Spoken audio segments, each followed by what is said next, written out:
Here is the weather forecast for the week of September 11th. It is Sunday, and Mercury, which in the language of astrology refers to communication, gizmos, documents, and schedules, is now retrograde. If you were to track Mercury's path in the sky above over the next few weeks, it would appear to be moving backwards.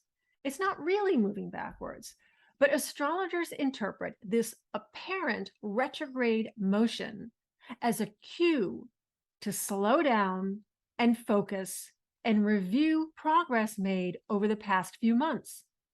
If you didn't have a chance to watch last week's weather forecast, it's all about Mercury retrograde, what it means for you, and is a really useful survival guide. So check it out.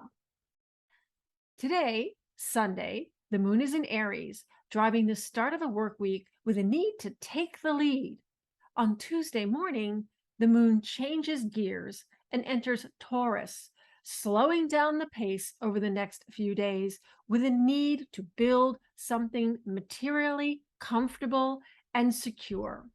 So go with that flow, but be advised that a disruptive distraction may present itself on Wednesday night, but you won't be shaken because you saw it coming. Thursday morning and afternoon are good for chilling out. There is a higher than average probability of twists and flakes that may disrupt your efforts to move forward in a straight line. So your coping strategy is not to make a mountain of crisis out of a molehill, and stick to routine concerns if you can. On Thursday night, moon leaves Taurus and enters Pixie Chatterbox Gemini, driving the weekend with a need to be the smartest kid in the room. But don't believe everything you hear.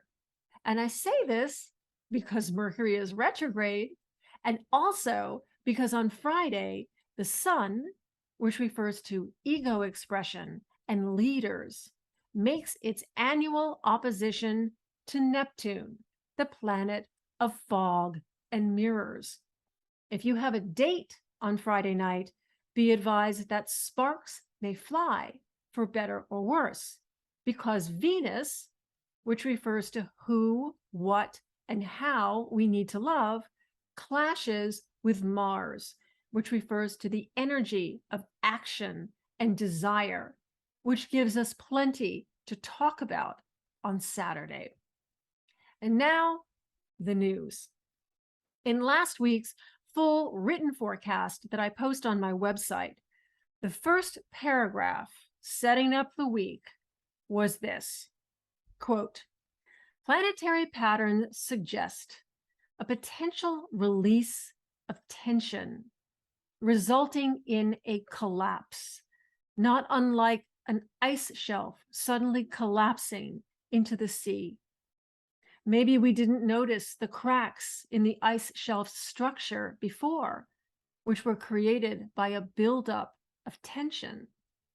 And without that tension among planetary patterns last week, there may be a long exhale or sigh or an other shoe dropping just like that.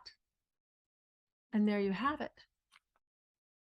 And last Thursday, which is a day that was expected to begin with a sudden jolt, you go back and read that forecast, Her Majesty Queen Elizabeth passed away. Just like that. End of an era. And of course, it's on the cover of the New York Times Sunday opinion section here. But it wasn't the only sudden collapse, because here's an actual glacier. It says, how do we go on living when the very things we once depended on have become undependable? Because this glacier is melting faster than anticipated and may disappear just like that. But wait, here on the front page This is another sudden shift that dramatically changed the course of events. Ukraine reclaims key eastern city, reshaping the battle.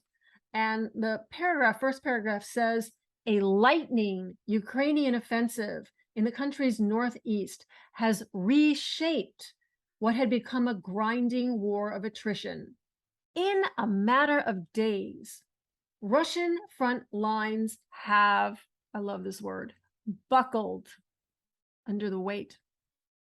Moscow's troops have fled, and one village after another has come once more between Ukraine's yellow and blue banner.